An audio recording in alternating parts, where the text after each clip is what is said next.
আমি সকলকে বলবো যে আজকের বাজেট এত আর্থিক সংকটের মধ্যেও দেশ যখন ডুবে আছে পুরো ঋণের বোঝায়, দেশে যেখানে দ্রব্যমূল্য বৃদ্ধি, এমনকি খাদ্য মেডিসিনে কেন্দ্রীয় সরকারের অপদার্থতার ফলে 10%-এর বেশি বেড়ে গেছে, সেক্ষেত্রে বাংলার মামাটি মানুষের সরকার তারা দেখিয়ে দিয়েছে কি করে এগিয়ে যেতে হয়, কি করে কাজ করতে হয়, কি করে মানুষের কথা ভাবতে হয়, কি করে বলতে হয়।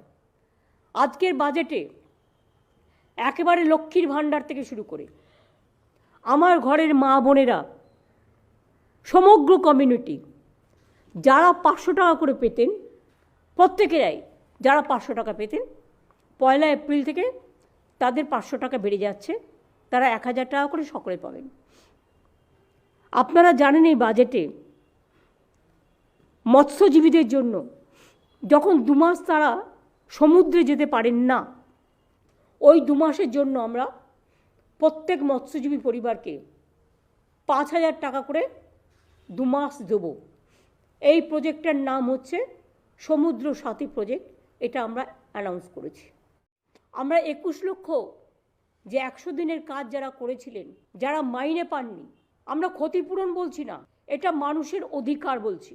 তারা মাইনেটা পাননি, কাজ করার যে মাইনেটা, সেই মাইনে বাবদ যে টাকাটা হয়, সেই টাকাটা আমরা তাদের 21শে ফেব্রুয়ারি থেকে তাদের ডিবিটির মাধ্যমে আমরা দিয়ে দেবো। বাংলা 1 নম্বরে ছিল, 100 দিনের কাজে বন্ধ করে দেওয়া হয়েছে কেন্দ্রীয় সরকারের প্রজেক্টে। বাংলা রাস্তাশ্রী প্রকল্পে, গ্রামীণ রাস্তা সড়ক যোজনা 1 নম্বর ছিল, 3 বছর ধরে টাকা দেওয়া হয় না, বন্ধ করে। বাংলার আবাস যোজনা, ঘর তৈরি করা, সেটাও বন্ধ করে দেওয়া হয়। তা সত্ত্বেও আমরা রাজ্য সরকারের বাজেট থেকে আমরা পথশ্রী 1, পথশ্রী 2, পথশ্রী 3 কয়েক হাজার মাইল রাস্তা নতুন করে আমরা তৈরি করছি। এছাড়াও এটা মনে রাখবেন, 11 লক্ষ বাড়ি যারা খুব জেনুইন, সত্যি গরিব, অনেক রিভিউ করে 157টা টিম পাঠিয়ে কেন্দ্রীয় সরকার এটাকে ক্লিয়ার করেছিল জেনুইন কেস বলে। তাদের কাছে চিঠিও চলে গিয়েছিল, কিন্তু আজ পর্যন্ত সে টাকা তারা পায়নি। আমরা বাজেটে প্রভিশন রেখেছি, আমরা 1 মাস অপেক্ষা করব, তার মধ্যে কেন্দ্রীয় সরকার যদি টাকা ছাড়ে ওয়েল অ্যান্ড গুড, আর যদি না ছাড়ে তাহলে 1 মে থেকে আমরা এই 11 লক্ষ বাড়ির টাকা আমরা ছাড়বো।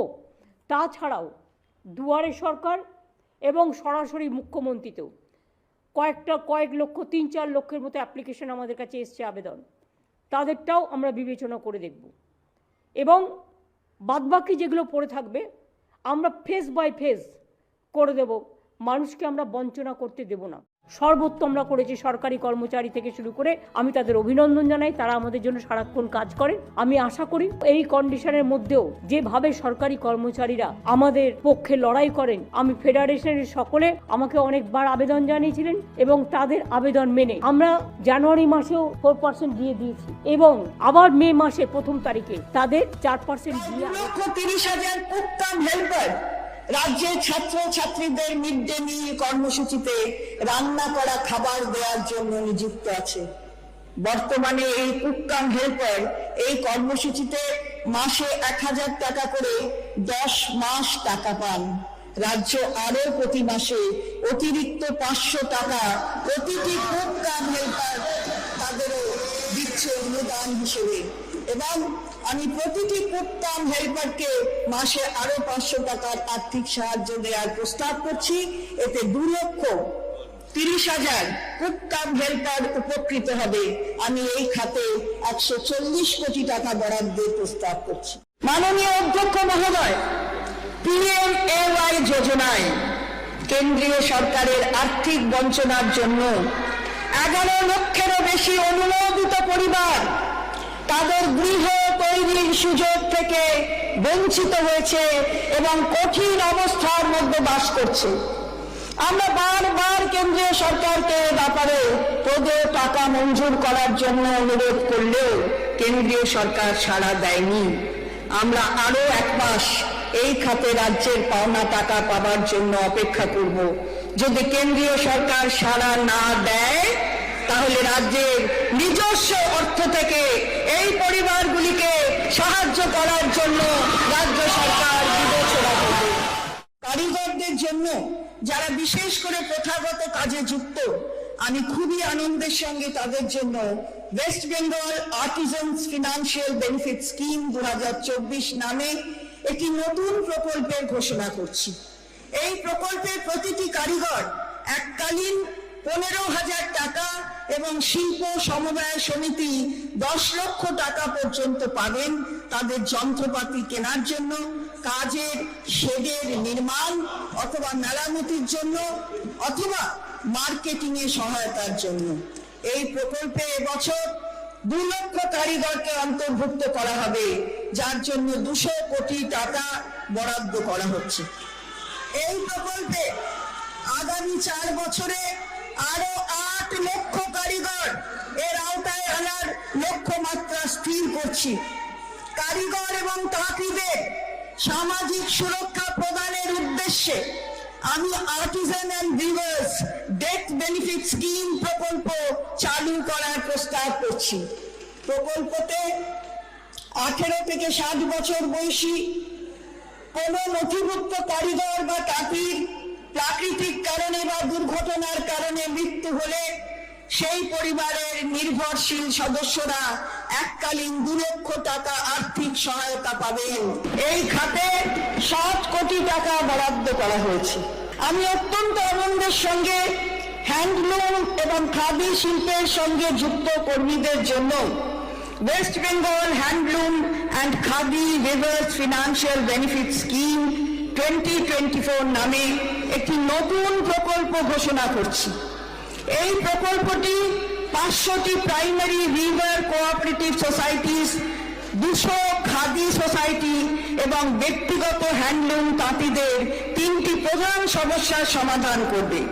3টি সমাধান করবে। তার প্রথম হলো PWCS গুলির NPA অ্যাকাউন্টগুলির এককালীন সেটেলমেন্ট, অর্থাৎ এককালীন সেটেলমেন্ট, ওয়ান টাইম সেটেলমেন্ট সেটা হবে।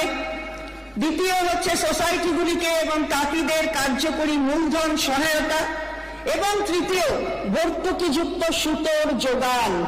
এই খাতে 500 কোটি টাকা বরাদ্দের প্রস্তাব রাখছি।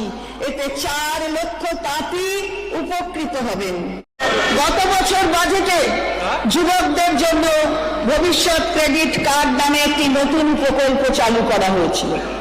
এই প্রকল্পে 18 থেকে 50 বছর বয়সী 2 লক্ষ যুবক যুবতী তাদের স্বনিযুক্তমূলক কর্মে ক্ষুদ্র উদ্যোগ সংস্থা স্থাপনের জন্য এবং কর্মসংস্থানের সুযোগ সৃষ্টির জন্য আর্থিক সহায়তা বাবদ বা সর্বাধিক 5 লক্ষ টাকা আর্থিক ঋণ ব্যাংক মারফত পান। আমি আনন্দের সঙ্গে ঘোষণা করছি যে আমাদের সরকার এই প্রকল্পটিকে আরো শক্তিশালী করার এবং ক্ষুদ্র শিল্পের জন্য আরো সহজতর করার উদ্যোগ নিচ্ছে। এই উদ্দেশ্যে ভবিষ্যৎ credit card interest subvention scheme চালু করার প্রস্তাব রাখছি, যাতে সমস্ত যোগ্য উদ্যোগপতিরা এই প্রকল্পের অধীনে কোনো কোল্যাটারাল ছাড়াই 100% নিশ্চিত ঋণ পেতে পারবেন, নামমাত্র 4% সুদে। বাকি সুদের ব্যয়ভার রাজ্য সরকার ইন্টারেস্ট সাবভেনশন হিসাবে বহন করবে। এই ইন্টারেস্ট সাবভেনশনের সুবিধা ভবিষ্যৎ ক্রেডিট কার্ড প্রকল্পে ইতিমধ্যে মঞ্জুর ঋণের ক্ষেত্রে প্রযোজ্য হবে। এই খাতে বার্ষিক 250 কোটি টাকার বরাদ্দ করা হয়েছে। এই প্রকল্পে আগামী কয়েক বছরে প্রায় 10 লক্ষ যুব উদ্যোগপতি উপকৃত হবেন। পথশ্রী 1 এবং পথশ্রী 2 প্রকল্পে রাজ্য সরকার 6,448 কোটি টাকা ব্যয়ে 26,487 কিলোমিটার রাস্তার নির্মাণ অথবা সংস্কার করেছে। কেন্দ্রীয় সরকার প্রধানমন্ত্রী গ্রামীণ সড়ক যোজনার PMGSY প্রকল্পের বরাদ্দ অর্থ দিতে অস্বীকার করায় মাননীয় মুখ্যমন্ত্রীর নেতৃত্বে আমাদের নিজস্ব সংগতিতে গ্রামীণ এলাকায় সড়ক যোগাযোগ ব্যবস্থা উন্নয়নের জন্য পথশ্রী 3 এর সূচনা করা হয়েছে। এই প্রকল্পে আনুমানিক 3,800 68 কোটি টাকা ব্যয়ে নতুন রাস্তা নির্মাণ ও প্রায় 12,000 কিলোমিটার গ্রামীণ রাস্তাকে উন্নততর করা হবে।